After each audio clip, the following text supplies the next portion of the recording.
Day 2 of Mr Mandela's state visit to Britain.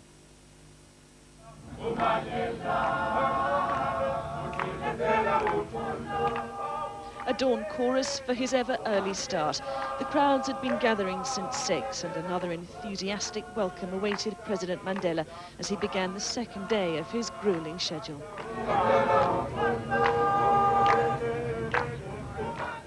But amidst the music and dance, the president has serious business on his mind. The plane tree he planted in St James's Park, symbol of the seeds he's hoping to sow for the South African economy. In desperate need of growth, its roots lie in foreign investment. And that was his message as he went on to meet the Labour leader Tony Blair at Buckingham Palace. But it's the captains of industry who'll need convincing the most. Business leaders massed to hear the president. Britain is the biggest European investor in South Africa, but with a third of the country unemployed, high inflation, poverty, and one of the worst crime rates in the world, investors are nervous. And it was Mr Mandela's task today to calm them. The resources we command in the form of public corporations have to be restructured to become more efficient, to provide affordable services, to inject a new technology, and to promote the overall growth objectives of the nation. In this regard, firm decisions have been taken to privatize some of them, to acquire strategic equity partners for others, and to redefine the role of the remaining ones. And it's in partnership with British business and politics that President Mandela is looking for more investment and closer links with Europe. Sophie McGarrigle, Sky News. Once Mr Mandela has finished at the CBI, he's going to number 10 Downing Street. As we said, this is the situation where preparations just being made. The carpet has been readied. He's due to have talks with the Prime Minister for a couple of hours or so and then enjoy some lunch, after which both gentlemen are expected to come out into Downing Street and talk to members of the press. All that, live coverage here on Sky News throughout the day. Well, it was about 40 minutes ago that the two men emerged from number 10.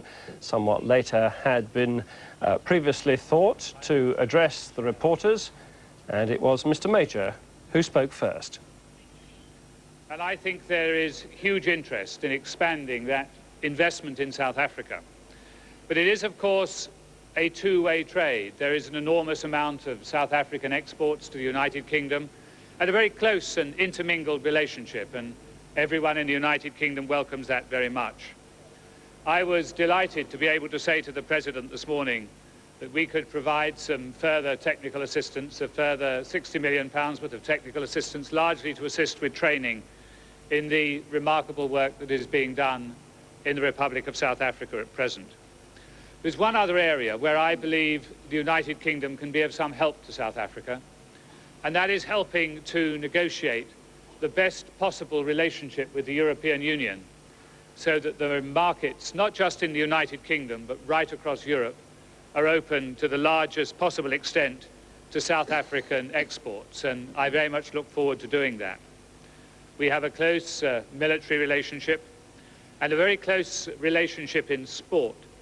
I very much enjoyed taking with me not only some sports equipment, but some very eminent British sportsmen when I visited South Africa in 1994. I know that the Lord Mayor of London plans something very similar shortly. And I hope, Nelson, will be able to offer a little further assistance to your young people in sport on an occasion when we meet tomorrow afternoon. What has happened in South Africa in recent years is historic. No one looking back a few years could possibly have imagined the changes that have taken place. I think those changes are truly remarkable in every way.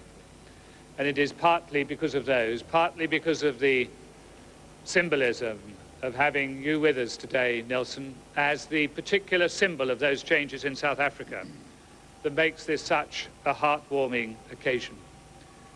Both the United Kingdom and South Africa are keen to develop the relationship that exists and make it closer yet. And on the basis of the discussions that we have had this morning, I think that is something we will readily be able to achieve. I will invite the President to say a few words now, and then we will try and answer any questions you may have. Thank you very much, Ron. I have looked forward with eagerness to this visit. I have done so for a variety of reasons. Firstly, the United Kingdom has been an active supporter of the anti-apartheid struggle in our country. I pointed out sometime yesterday or this morning, I'm not sure now, that there are 3 outstanding trials that have occurred in South Africa from 1952, when about 21 of us were charged for defying the laws of the country. The second one was the treason trial in 1956, in which I was again one of the 156 freedom fighters who were arrested and charged with treason, a case which took 4.5 years. And then finally, there was the Rivonia trial, where the judge decided to send me for a picnic for life. Now, we had to get first-class lawyers to defend us in these cases. And we got enormous assistance. In fact, all the financial assistance that we had in order to afford the fees of such top lawyers came from the United Kingdom. And therefore, my relations with this country are governed by a long tradition of active support which we've received from the government and the people of the United Kingdom. Apart from that is what Premier Major has already said, that the United Kingdom is the largest investor in South Africa, with an investment at the present moment of a little more than 12 billion pounds. They also are involved in development aid and have provided no less than 190 million rand distributed over 49 different projects all over the country. I also am encouraged not only by the wide support which I have received from the royal family, the government and the people of this country. I have received what I consider to be unprecedented support from the British mass media. And I will therefore be going back to my country like an old battery which has been recharged. I have said on a number of occasions that I intend stepping down at the end of my term, because then I'll be 81 years. And I don't think that it is proper, even at the present moment, that a robust country like South Africa should be led by a septuagenarian. I think we need a younger man with a drive and who can put this country on a new footing.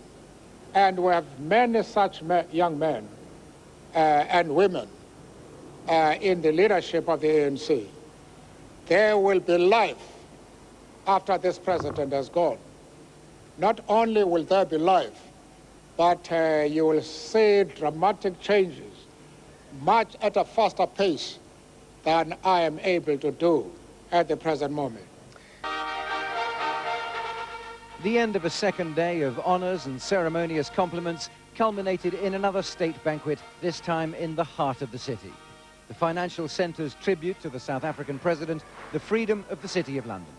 And on the banquet tables, the menus, each boasting a printed copy of the charter that London bestows only on its most favoured.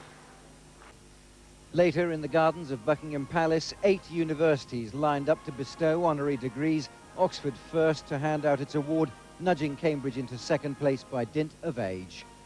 Now, President Mandela breaks bread with those that can rescue his mission. No matter how grueling this visit for a 78-year-old man, he vows he'll return home with his batteries recharged. Andrew Wilson, Sky News.